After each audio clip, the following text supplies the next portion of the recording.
नमस्कार। आज आपके सामने मैं फिर वापस पेश हुआ हूँ एक नए टॉपिक के साथ, जिसका नाम है नीति निर्देशक तत्व। और अपन ने पहले ही संविधान के भाग और संविधान की अनुसूचियाँ, इसके बाद में मूल अधिकार खत्म कर चुके थे और एक आज नए टॉपिक अपन शुरू करने जा रहे हैं। तो दोस्तों, मैं उम्मीद कर रहा हूँ आपसे कि कहीं ना कहीं ये जो भी यहाँ पर पढ़ाया जा रहा है बहुत ही महत्वपूर्ण फैक्टों के साथ पढ़ाया जा रहा है, ऑथेंटिक बुकों से पढ़ाया जा रहा है। एम लक्ष्मीकांत, इसके बाद में राजेश मिश्रा, इसके बाद में तमाम अन्य जैसी जाखड़ और अन्य यानी कंपटीशन में जो महत्वपूर्ण भूमिका निभाती है ऐसी पुस्तकों का मैटर यहाँ पर आपको उपलब्ध कराया जा रहा है। तो ध्यान रहे दोस्तों, अधिक से अधिक आपको यहाँ से फायदा हो, लाभान्वित आप हो, ऐसी उम्मीद और ऐसी अपेक्षाओं को लेकर के आगे बढ़ रहे हैं। तो जी हाँ, मैं आज एक टॉपिक को शुरू करने वाला हूँ, नीति निर्देशक तत्व। तो सबसे पहले ये नीति निर्देशक तत्व किसके लिए लागू होते हैं ये जानेंगे। जो नीति निर्देशक तत्व लागू होते हैं राज्य के लिए, सिर्फ और सिर्फ किसके लिए, राज्य के लिए ही नीति निर्देशक तत्वों को लाया गया है। लेकिन सबसे पहले इन नीति निर्देशक तत्वों को पढ़ने से पहले अपने को ये जानकारी होनी चाहिए कि इसका सामान्य परिचय क्या है, कि ये किस भाग में है, किस अनुच्छेद में है, कहाँ से लिए गए हैं और इनको तैयार किसने किए हैं, सिफारिश किसने की है, इनका मूल उद्देश्य क्या है। तो जी हाँ, हम जानते हैं आगे। तो यहाँ पर मैं आपको सबसे पहले बता दूं, जो नीति निर्देशक तत्व है इसका वर्णन है भाग 4 में, अनुच्छेद 36 से लगा करके 51 तक, अर्थात इसकी और ये लिए गए हैं आयरलैंड से। कहाँ से ले गए हैं? आयरलैंड से। इनको यानी कि लागू करने के लिए सिफारिश की गई थी BN राव ने, अर्थात तैयार किए थे तेज बहादुर सप्रू, जिनका मूल उद्देश्य, इन नीति निर्देशक तत्वों का मूल उद्देश्य ये रहता है कि लोक कल्याणकारी राज्य की स्थापना करना। मैंने आपको, जी हाँ दोस्तों, मैंने आपको पहले ही बता दिया था कि इन नीति निर्देशक तत्वों का मूल उद्देश्य क्या रहता है। मूल उद्देश्य ये रहता है कि लोक कल्याणकारी राज्य की स्थापना करना, और सिर्फ ये राज्य के लिए ही होते हैं। किसके लिए होते हैं? राज्य के, स्टेट के लिए। और यहाँ पर इसका यानी इंग्लिश में इनको बोलेंगे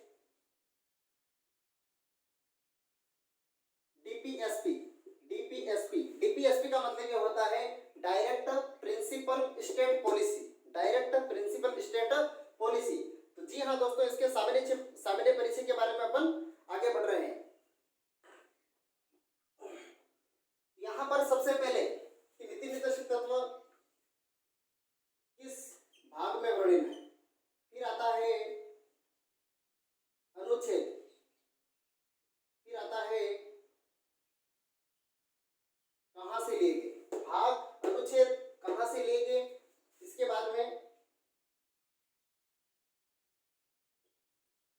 सिफारिश किसने की, फिर प्रश्न आता है तैयार किसने किया। ठीक है ना, 1 2 3 4 5। इसके बाद में लास्ट में एक प्रश्न आता है उद्देश्य, कि इनका उद्देश्य क्या है। जी हाँ दोस्तों, इस प्रकार से ये 4-5 प्रश्न आते हैं, 4 से 5 प्रश्न आते हैं। नीति निर्देशक तत्व का उल्लेख भाग 4 में वर्णन है।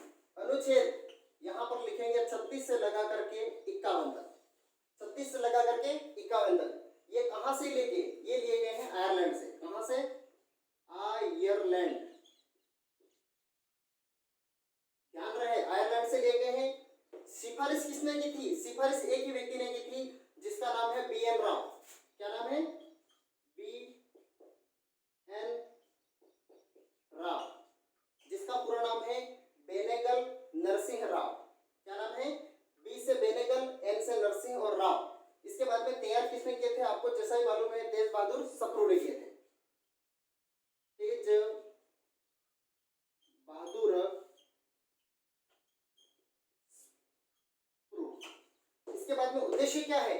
जी हाँ दोस्तों, मैं आपको बता देना चाहता हूँ, नीति निर्देशक तत्वों का मूल उद्देश्य यह रहता है कि लोक कल्याणकारी राज्य की स्थापना करना। आप किसी भी टॉपिक को पढ़ते हो कि मूल अधिकार को पढ़ो, चाहे नीति निर्देशक तत्वों को पढ़ो, चाहे अपने मूल कर्तव्य पढ़ो, तो इनका कोई ना कोई एक उद्देश्य रहता है। तो बहुत ही इंपॉर्टेंट, यहाँ से कई बार प्रश्न पुटअप होता है कि इनका मूल उद्देश्य क्या रहता है। तो आपको ध्यान में रहना चाहिए कि इनका मूल उद्देश्य क्या है। नीति निर्देशक तत्वों का मूल उद्देश्य यह है कि लोक कल्याणकारी राज्य की स्थापना करना, लोक कल्याणकारी राज्य की स्थापना।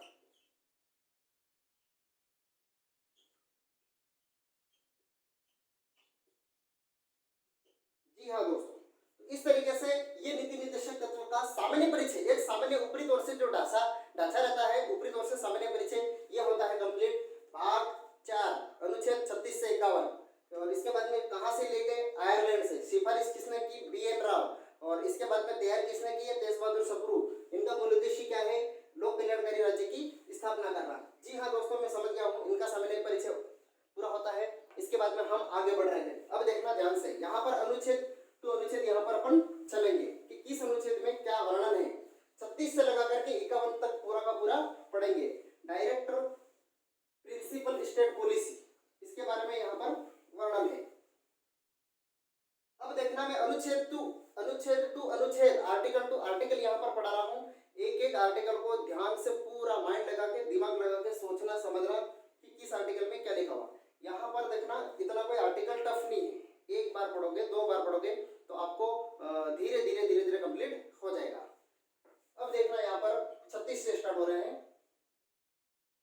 36, 37, 38, 38 ए, सॉरी खाली 38, इसके बाद में आ जाता है सीधा 38 के बाद में आ जाता है 39, 39 ए और 40। ध्यान रहे, यहाँ पर 1 2 3 4 5 6 मैंने अनुच्छेद लिए। कौन सा, 36, 37, 38, 39, 39 ए और 40।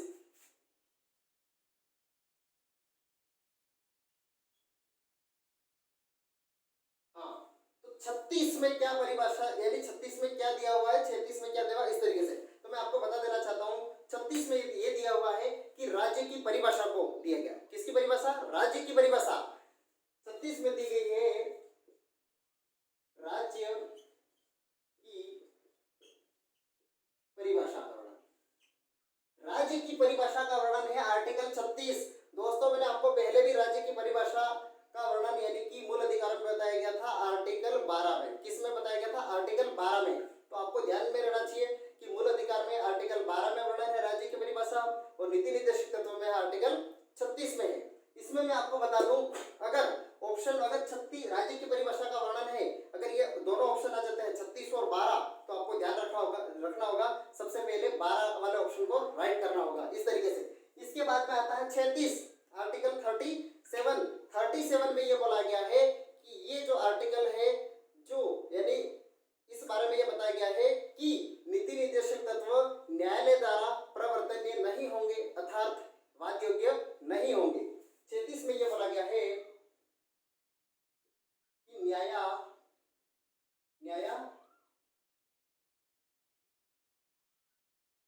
न्यायालय द्वारा प्रवर्त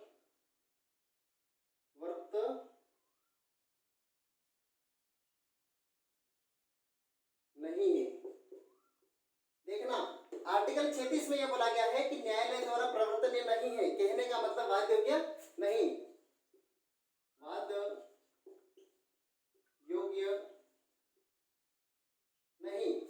यहां पर मैं आपको बता दूं, अंबेडकर, यहां पर मैंने एक शब्द लिखा है कि इसी आर्टिकल 36 में डॉक्टर भीमराव अंबेडकर ने यह बोला है कि ये जो आर्टिकल 36 है, इसमें डॉक्टर भीमराव अंबेडकर ने बोला है कि जब कोई अगर राज्य, कोई भी राज्य अगर इन नीति निर्देशक तत्वों को अगर लागू नहीं करेगा तो आने वाले चुनावों में उसका पतन सुनिश्चित है, 100% उसका पतन हो जाएगा।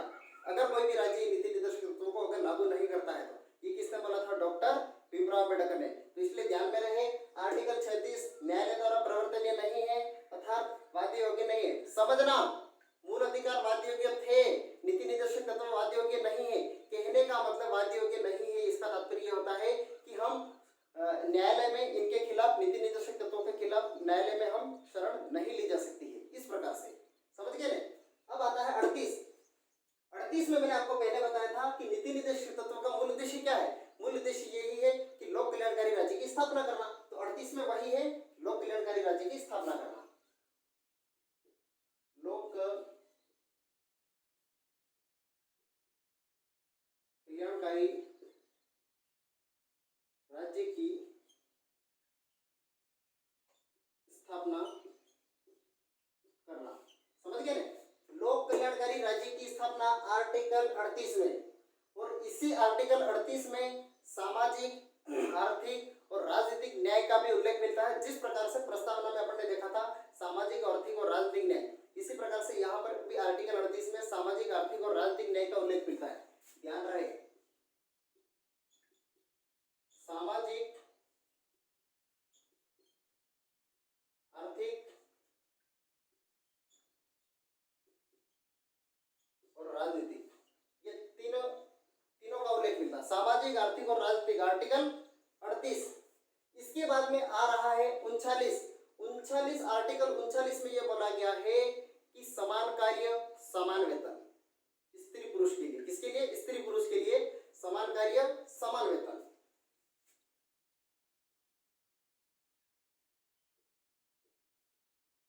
समान कार्य समान वेतन स्त्री पुरुष। कहने का तात्पर्य आर्टिकल 39 में यह है कि समान कार्य समान वेतन का मतलब यह होता है स्त्री पुरुष के लिए कि महिला हो चाहे पुरुष हो, दोनों को समान वेतन दिया जाएगा। जिस प्रकार से एक महिला कर्मचारी रहती है, जैसा कि पहले क्या होता था कि महिला कर्मचारी को वेतन कम दिया जाता था और जो पुरुष कर्मचारी होता था उसको वेतन ज्यादा दिया जाता था। तो फिलहाल में ऐसा नहीं है, स्त्री हो चाहे पुरुष हो, अगर सरकारी कर्मचारी हो चाहे कोई भी हो, तो उसको समान वेतन दिया जाएगा। ऐसा नहीं कि ये महिला है इस वजह से कम दिया जाएगा, ये पुरुष है इसलिए उसको ज्यादा दिया जाएगा, ऐसा नहीं है। आर्टिकल 39 में ध्यान रहे, आर्टिकल 39 में समान कार्य समान वेतन। आर्टिकल 39 में ए में यह बोला गया है कि निःशुल्क विधिक सहायता। क्या बोला गया है?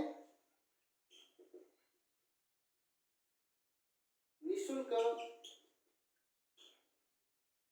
विधिक सहायता। निःशुल्क विधिक सहायता का मतलब यह होता है कि कोई अगर जिस प्रकार से कोई व्यक्ति यानी कि किसी पे कोई केस लग गया है, अगर वो सक्षम नहीं है कोई वकील करने के लिए या फिर कानूनी सहायता लेने के लिए, तो उस समय सरकार का और भारतीय संविधान का यह कर्तव्य रहता है कहीं न कहीं कि उस व्यक्ति को मदद की जाए। निःशुल्क विधिक, विधिक का मतलब आपको पहले भी मालूम है, विधिक का मतलब होता है कानूनी सहायता। जो व्यक्ति यानी कि सक्षम नहीं है विधिक के मामले में, तो उसको सहायता दी जाएगी। आर्टिकल 39 का बहुत ही इंपॉर्टेंट है, ध्यान रखना। 39 का कहो या ए कहो, और ये आर्टिकल पहले नहीं था मूल ये नीति निर्देशक तत्वों में, इसको शामिल किया गया है 42वें संविधान संशोधन 1976 के द्वारा। समझ गए ना? 42वें संविधान संशोधन 1976 के द्वारा। इसी प्रकार से आर्टिकल 40 आता है, आपको ध्यान होगा आर्टिकल 40 में ग्राम पंचायतों को के गठन के बारे में वर्णन है। इसके बारे में आर्टिकल 40 में ग्राम पंचायतों का गठन,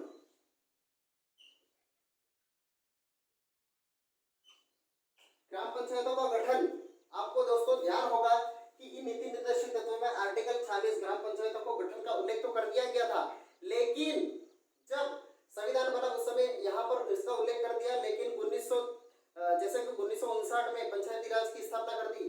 फिर भी इस ग्राम पंचायतों का कहीं न कहीं यानी जो गांव के निचले स्तर के लिए जो बनाया गया था सिस्टम, उसका विकास नहीं हो पाया। इसके बाद में धीरे धीरे कमेटियां बनी और 1992 में 73वें संविधान संशोधन के द्वारा इन पंचायतों को संवैधानिक दर्जा जब मिला, इसके बाद में कहीं न कहीं इन ग्राम पंचायतों का कहीं न कहीं उस स्तर से अच्छे तरीके से काम करने का शुरुआत की गई। तो इसलिए ध्यान रहे 73वां संविधान संशोधन 1992 के द्वारा ग्राम पंचायतों को संवैधानिक दर्जा मिला है। इस प्रकार से दोस्तों ये जो 36 से लेकर करके 40 तक आपको एक अनुच्छेद यानी किसी भी प्रकार से कोई समस्या नहीं होगी ऐसा लग रहा है। आपको एक अनुच्छेद याद होंगे। 36 में क्या है? राज्य की परिभाषा।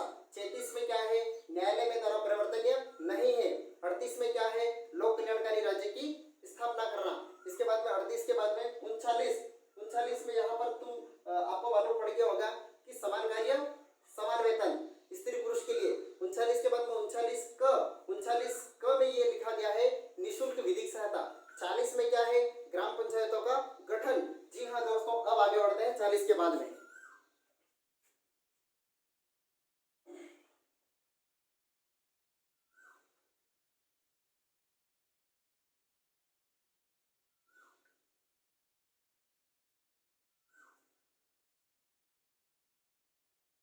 अब देखना 40 तक अपन पढ़ गए थे, अब आएगा 41।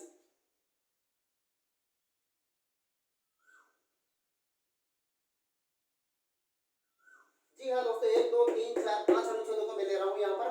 सबसे पहले 41 में क्या वर्णन है ये देखेंगे, 42 में क्या है, 43 में क्या है, इसके बाद में यहाँ पर 43 ख भी आ रहा था, ये भी इंपॉर्टेंट है थोड़ा सा, यहाँ पर 43 ख आएगा। इसके बाद में 44 और यहाँ पर आएगा 45, इस तरीके से। अब यहाँ पर देखना कौन कौन से अनुच्छेद आएंगे। आपको मैं बता दूं, एक एक अनुच्छेद में एक एक चीज इंपॉर्टेंट है, यहाँ पर एक एक शब्द इंपॉर्टेंट है। 41 में लिखा गया है कि निःशक्त जनों के लिए, जो गंभीर बीमारी से ग्रसित है, प्रौढ़, बुढ़ापे, यानी बुढ़ापे में कोई व्यक्ति जीवित जी रहा है तो उनके लिए काम, रोजगार और शिक्षा उपलब्ध करवाना। काम, रोजगार और शिक्षा उपलब्ध करवाना। ध्यान रहे यहाँ पर मैं शब्द लिख रहा हूं, काम, शिक्षा, लोक सहायता। लेकिन ध्यान रहे 41 में काम, शिक्षा, उनको लोक सहायता मिले, उनको लोक सहायता पाना किनके लिए? निःशक्त जनों के लिए, प्रौढ़ों के लिए, बीमारों के लिए। ध्यान रहे सबसे पहले लोक सहायता का उपबंध।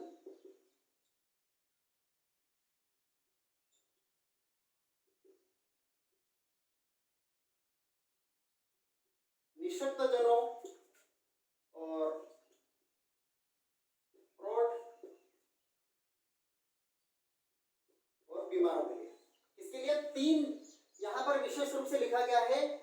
उन निःशक्त जनों के लिए, प्रौढ़ों के लिए, बीमारों के लिए काम, शिक्षा अर्थात लोक सहायता का उपबंध करेगा। कौन करेगा? नीति निर्देशक तत्वों में राज्य करेगा। कौन करेगा? राज्य। इसलिए ध्यान रहे, बहुत ही मोस्ट इंपोर्टेंट है 41वां, इस तरीके से।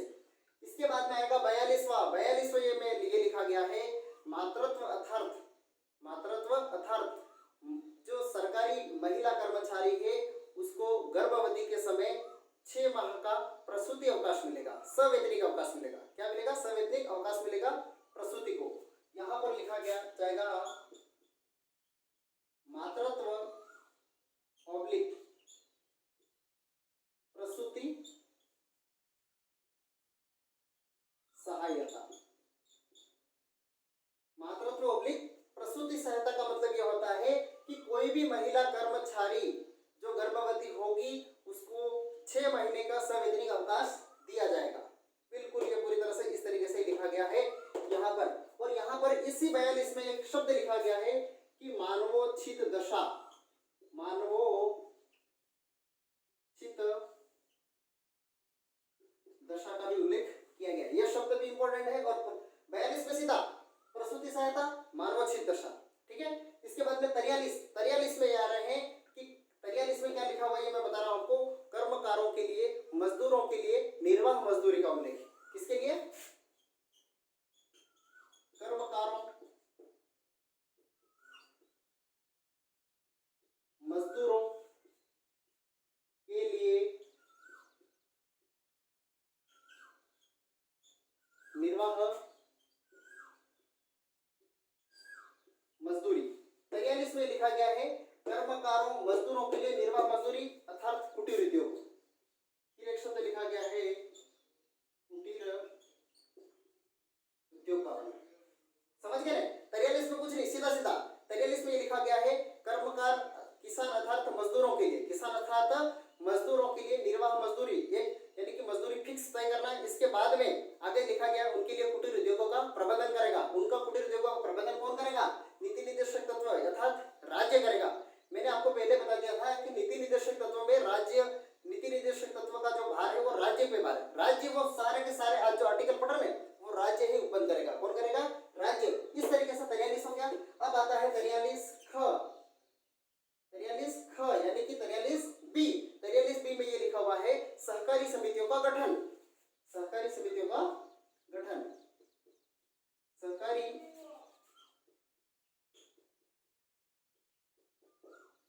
समितियों का गठन, और ये सहकारी समितियों का गठन 43 ख में लिखा हुआ है। और ये मोस्ट इंपोर्टेंट है, 97 संविधान संशोधन 2011 द्वारा जोड़ा गया। समझ गए, नीति निर्देशक तत्व में ये पहले नहीं था, लेकिन 43 ख ये का जोड़ा गया अनुच्छेद 97 संविधान 2011 द्वारा। इसी प्रकार से 44 में ये लिखा गया है कि समान नागरिक सिविल संहिता, क्या लिखा गया है, समान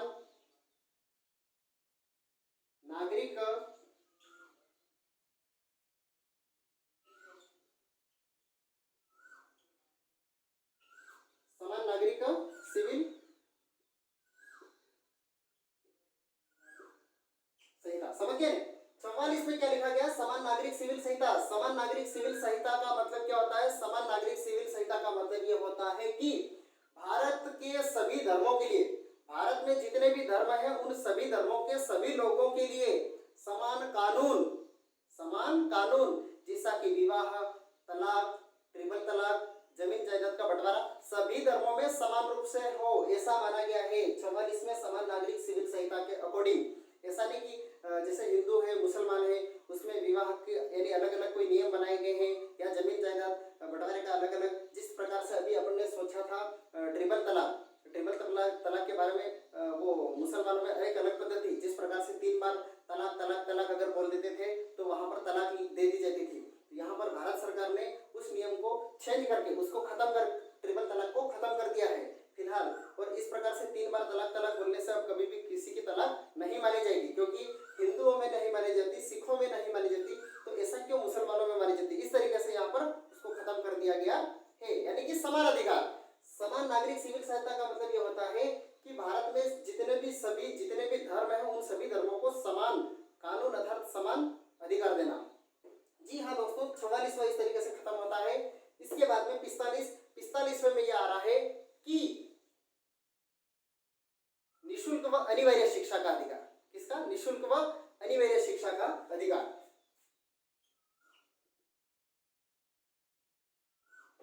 निःशुल्क व अनिवार्य शिक्षा का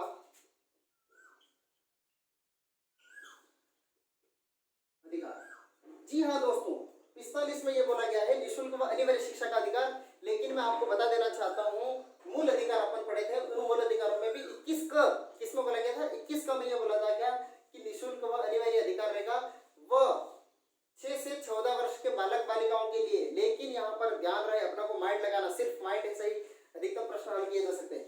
जब मूल अधिकारों में 21 का में ये बोला गया था कि 6 से 14 वर्ष के बालिकाओं के लिए, तो आप एक दिमाग लगाओ कि इसका मतलब 6 वर्ष से जो कम की आयु के बालक बालिकाएं हैं उनके लिए क्या होगा। तो यहाँ पर नीति निर्देशक तत्व ने ये बोला है कि राज्य अपने स्तर से 6 वर्ष से कम के बालक बालिकाओं की उनकी पढ़ाई से संबंधित निःशुल्क व अनिवार्य शिक्षा का प्रावधान कर सकता है। और 45 में बोला गया है 6 वर्ष से कम, ध्यान रहे 6 वर्ष से कम वाले बालक बालिकाओं के लिए, ध्यान रहे वहां पर मूल अधिकार में 21 का में 6 से 14 की बात कही गई है। तो यहाँ पर जो नीति निर्देशक तत्व का 45वां अनुच्छेद है, इसमें यहाँ पर 6 वर्ष से कम वाले बालक बालिकाओं की बात कही गई, ध्यान रहे। और इस प्रकार से हम आगे बढ़ रहे हैं। और आपको पहले भी मैंने बताया था कि निःशुल्क व अनिवार्य शिक्षा का अधिकार 86वें संविधान संशोधन 2002 के द्वारा जोड़ा गया है। किसके द्वारा, 86वें संविधान संशोधन 2002 के द्वारा जोड़ा गया है अटल जी की सरकार में। 1 अप्रैल 2010 से ये लागू हो चुका है। इस तरीके से तो 41 में यहाँ पर लिखा गया है काम, शिक्षा, रोजगार, लोक सहायता पाने का उपबंध किया गया है, राज्य के द्वारा किया गया। किसके लिए, निःशक्त जनों के लिए, गरीबों के लिए, प्रौढ़ों के लिए। इस प्रकार से 42 में लिखा गया है प्रसूति अवकाश मिलेगा जो भी गर्भवती महिला होगी उसको। इसके बाद में 42 के बाद में 43 में लिखा गया है कर्मकार अर्थात मजदूरों के लिए निर्वाह मजदूरी। 43 ख सहकारी समितियों का गठन। इसके बाद में 43 ख के बाद में 44 समान नागरिक सिविल संहिता, 45 निःशुल्क व अनिवार्य शिक्षा का अधिकार। इस तरीके से दोस्तों ये खत्म होता है 41 से लगा करके 45। जी हाँ, हम आगे बढ़ रहे हैं अब 46 से लगा करके जितने भी बाकी है वहां पर। दोस्तों मैं उम्मीद कर रहा हूँ आपको समझ में आ रहा होगा। देखो ये शब्द लिखे हुए ये बहुत ही इंपॉर्टेंट है, बस इन शब्दों पे ही सब कुछ है, इनका ही खेल है। इन शब्दों को अगर चेंज कर दिया तो काम नहीं लगेगा, इन शब्दों को तो अपने को लेकर के टिकना पड़ेगा। अब देखना कहां तक आ गए थे, 45। अब आ रहा हूं मैं 46, 47, 48, 48 ए, 49, 50, 51। 1 2 3 4 5 6 7 अनुच्छेद। कितने अनुच्छेद है? 7 अनुच्छेद। इन 7 अनुच्छेदों के बारे में बहुत ही बारीकी से पढ़ेंगे, इतना कोई टफ नहीं है। मैं आपको पहले बता देता हूँ, कोई भी चीज दुनिया में टफ नहीं है। आप क्या करते हो, उसको टफ मानते हो। जितना बार बार रिवाइज करोगे तो अपने आप माइंड में सेट हो जाएगा। आप रिवाइज ही नहीं कर रहे हो तो आपको ये तो टफ लग रही है ना। और ये अभी तक तो मूल करते हुए नीति निर्देशक तत्व यहाँ तक अपन पढ़ रहे हैं, जबकि आपको राष्ट्रपति, उपराष्ट्रपति, प्रधानमंत्री, वहां पर आपको क्या लगेगा, ऐसा लगेगा पूरा माथे में कोई भार लेकर के चल रहा है। ऐसा नहीं, उसको इंटरेस्टिंग के साथ, किसी भी सब्जेक्ट को इंटरेस्टिंग के साथ पढ़ोगे। जब तक इंटरेस्टिंग के साथ नहीं पढ़ोगे तब तक आपको समझ में नहीं आएगा। इसलिए इंटरेस्ट के साथ, मजे के साथ पढ़ोगे। हाँ यार मुझे ये कुछ पढ़ना है, मुझे अच्छा लग रहा है यूं करके। ऐसा नहीं बोरिंग यार ये 45 कहाँ से आ गया, 48 कहाँ से आ गया, 49। भैया भारतीय संविधान में लिखा गया है, कोई अपने द्वारा स्पेशल तो यहाँ पर कोई मैं तो नहीं छाप रहा हूँ। इसलिए ध्यान रहे, प्रश्न परीक्षा में आएगा यहीं से एक दो प्रश्न पुटअप होते हैं। अब देखना 46 से लगा करके 51 तक। हाँ अब आपको मैं बता रहा हूँ 46 से लगा करके 51 तक में। जी हाँ 46 में ये लिखा हुआ है कि एसटी, एससी व अन्य तमाम अन्य पिछड़े वर्ग जो शैक्षिक और आर्थिक दृष्टि से पिछड़े हुए हैं उनके लिए उपबंध की बात कही गई। किसके लिए? एसटी, एससी और अन्य पिछड़े वर्गों के लिए। कहां पर? 46 में। ध्यान रहे, एसटी, एससी एवं अन्य।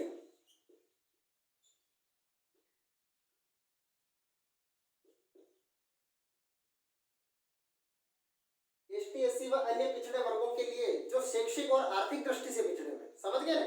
46। 47 में ये लिखा गया है कि पोषाहार, स्वास्थ्य, जीवन स्तर, मादक पदार्थों पर रोक, 3-4 चीजें लिखी हुई। फर्स्ट कौन सी? 47 में लिखा गया है पोषाहार।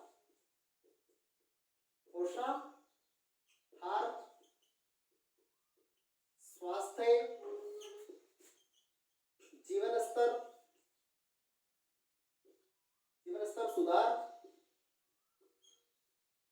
और पुस्तक में लिख रहा हूं मादक पदार्थों पर रोक, बहुत ही इंपॉर्टेंट है। मादक पदार्थों पर रोक, समझ गए ना।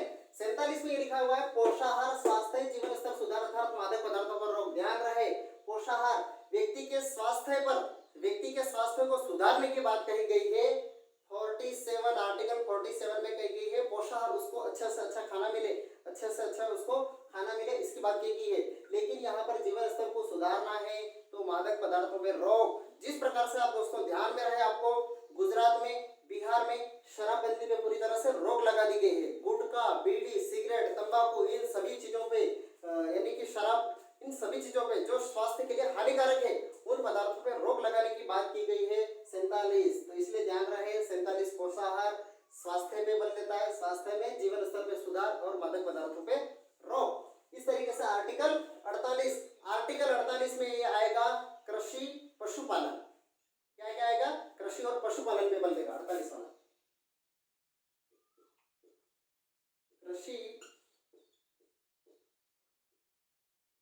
कृषि पशुपालन एवं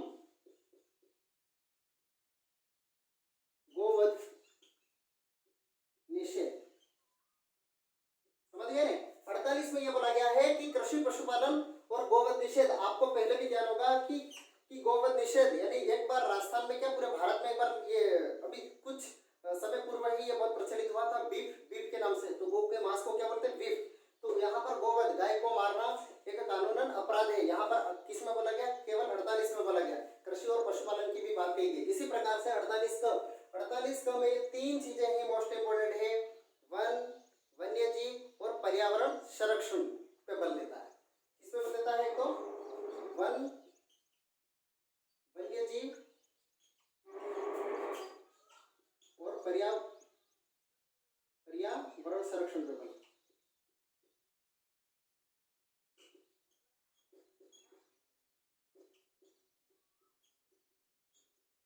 समझ गए ना।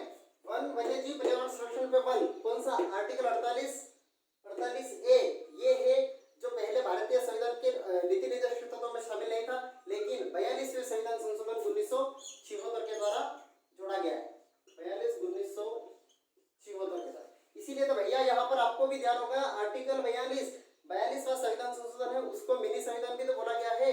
मिनी संविधान क्यों बोला गया? इसीलिए क्योंकि 42वां संविधान संशोधन 1976 के द्वारा बहुत ही सारे अनुच्छेदों में, बहुत ही सारे भागों में भारतीय संविधान में कहीं कहीं बहुत बार संशोधन करके इसको जोड़ा गया इसके माध्यम से। इस प्रकार से 48 हो गया। 49 में ये बात लिखी गई है कि जो राष्ट्रीय महत्व के जो स्मारक है, जो धरोहर है, उनको संरक्षण और उनको संरक्षण प्रदान करना। जो राष्ट्रीय स्मारक यानी राष्ट्रीय स्मारक का कहने का मतलब ये होता है जैसे ताजमहल है, जंतर मंतर है, और राजस्थान में जैसे 6 जो किले हैं, 6 किलों को जैसे राष्ट्रीय धरोहर घोषित किया गया ना, तो उसी प्रकार से उनको यानी कि संरक्षण प्रदान करना, उनको बचाना या फिर उनको अच्छे तरीके से कहीं न कहीं रखना, उनका सुरक्षा की दृष्टि से, और इस प्रकार से होता क्या है पुरातत्व विभाग कहीं कहीं उस पर निर्भर रहता है। 49 में लिखा गया है कि राष्ट्रीय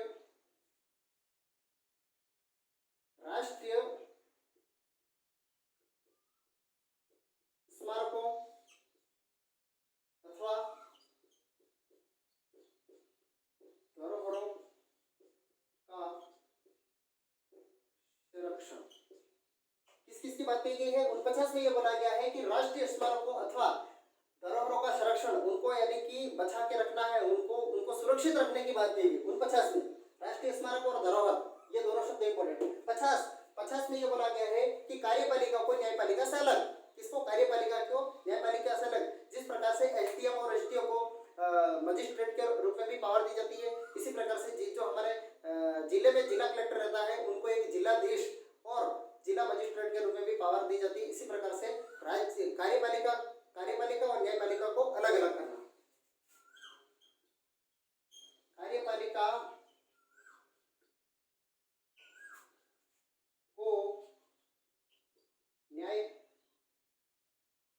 न्यायपालिका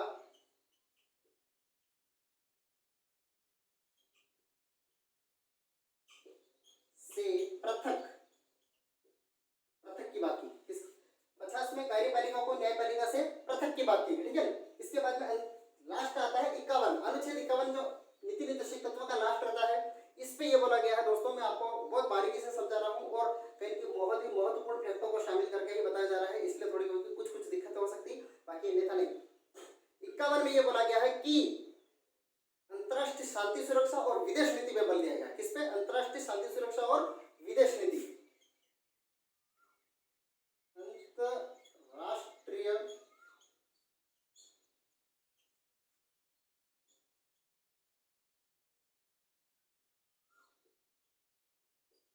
अंतर्राष्ट्रीय शांति सुरक्षा एवं विदेश नीति।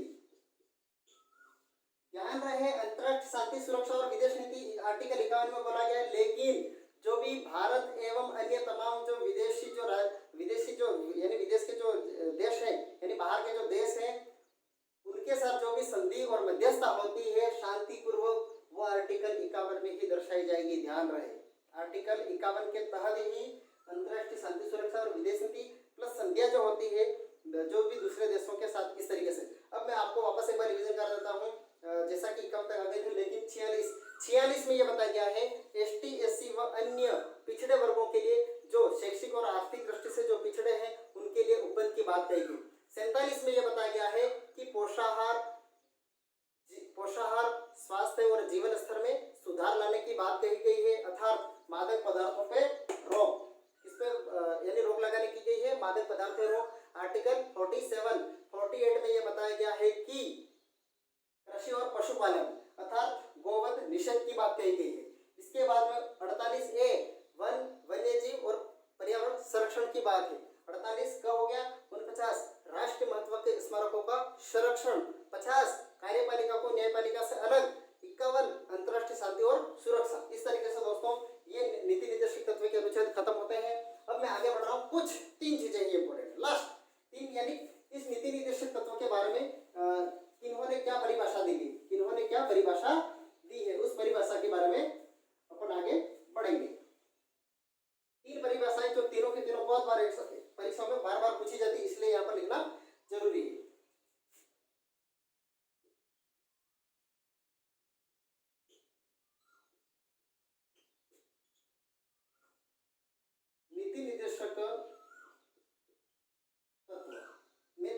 यहाँ पर लिख रहा हूं, ध्यान से देखना।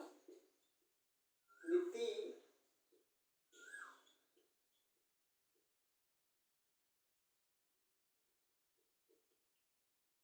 फिर एक बार लिख रहा हूं,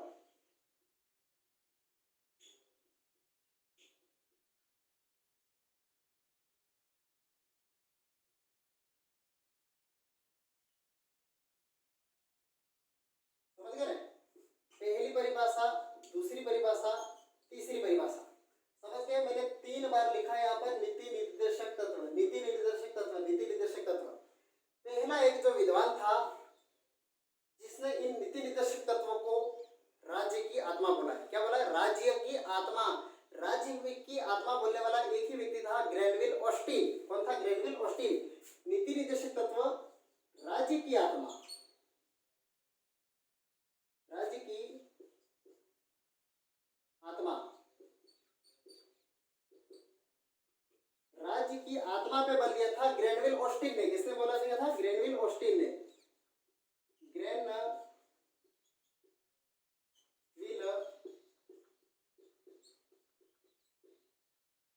ग्रेनविल ऑस्टिन, समझ गए ना? इसके बाद में नीति निर्देशक तत्वों को एक ऐसा छेद बताया एक विद्वान ने ये बोला है कि नीति निर्देशक तत्व एक ऐसा चेक है जो बैंक की इच्छा पर निर्भर करता है। जिसका भुगतान किस पे निर्भर करता है? बैंक की इच्छा पर। नीति निर्देशक तत्व एक ऐसा चेक है जो बैंक पर निर्भर है। क्या बोला गया? नीति निर्देशक तत्व एक ऐसा चेक है जो बैंक की इच्छा पर निर्भर है, जिसका भुगतान, यहां से देखना, एक ऐसा चेक है जो बैंक पर निर्भर है। समझ गए ना? ये एक ही व्यक्ति ने बोला था, केटी शाह ने बोला था। किसने? केटी शाह ने। केटी शाह ने बोला था। इसी प्रकार से नीति निर्देशक तत्व नव वर्ष की शुभकामना प्रस्ताव, नव वर्ष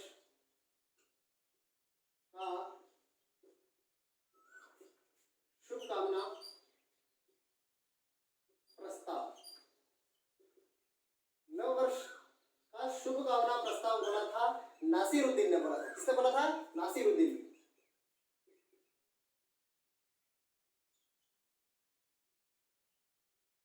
अब देखना, ये 3 की 3 परिभाषाएं, तीनों की 3 यहाँ पर बहुत ही इंपॉर्टेंट है। मैं आपको वापस एक बार खाली रिवाइज करा रहा हूँ। नीति निर्देशक तत्वों को राज्य की आत्मा, ग्रेनविल ऑस्टिन। नीति निर्देशक तत्वों को चेक और बैंक। यहाँ पर शब्द देखो, ये चेक और ये बैंक। चेक और बैंक कौन बोल रहा है? केटी शाह। इसके बाद में नई वर्ष का शुभकामना प्रस्ताव, ये कौन बोल रहा है? नासिरुद्दीन। इस प्रकार से ये नीति निर्देशक तत्व, जी हाँ दोस्तों, खत्म होते हैं। और आगे भी ऐसी उम्मीद है आपसे कि आपको अच्छे से अच्छे समझ में आ रहे होंगे। और नहीं भी समझ में आ रहे हैं तो बार बार एक बार 2 बार उस वीडियो को देखो, और इसके बाद में पुस्तक से, गाइड से, कहीं से भी धीरे धीरे आप जितना, यानी कि बार रिवाइज करोगे। रटने का मैं नहीं बोल रहा हूँ, रटने से मतलब नहीं है, रिवाइज यानी कि हल्का हल्का नॉर्मली रूप से रिवाइज करोगे तो अपने आप आपको याद हो जाएगा। और जी हाँ दोस्तों, अब नेक्स्ट टॉपिक लेकर के आएंगे मूल कर्तव्य, और इसके बाद में फिर आगे बढ़ेंगे राष्ट्रपति, उपराष्ट्रपति, इस तरीके से। तो जी हाँ दोस्तों, आपसे उम्मीद है कि बहुत ही अच्छे तरीके से समझ में आ रहा होगा। और इसी प्रकार से नीति निर्देशक तत्वों का, जिस प्रकार से पहले सामान्य भूमिका, सामान्य परिचय ध्यान में रहना चाहिए, फिर अनुच्छेद 36 से लगा करके 51 तक कैसे चल रहा है, किस तरीके से, इसके बाद में लास्ट में नीति निर्देशक तत्वों के बारे में किन व्यक्तियों ने क्या बोला है, ये भी हम लोगों को ध्यान में रखना चाहिए। और आगे अगर आपको वीडियो अगर अच्छा लगता है, पसंद आता है, शेयर कीजिए, लाइक कीजिए, सब्सक्राइब कीजिए। इस प्रकार से मैं आगे बढ़ता हूँ। जय हिंद, जय भारत दोस्तों।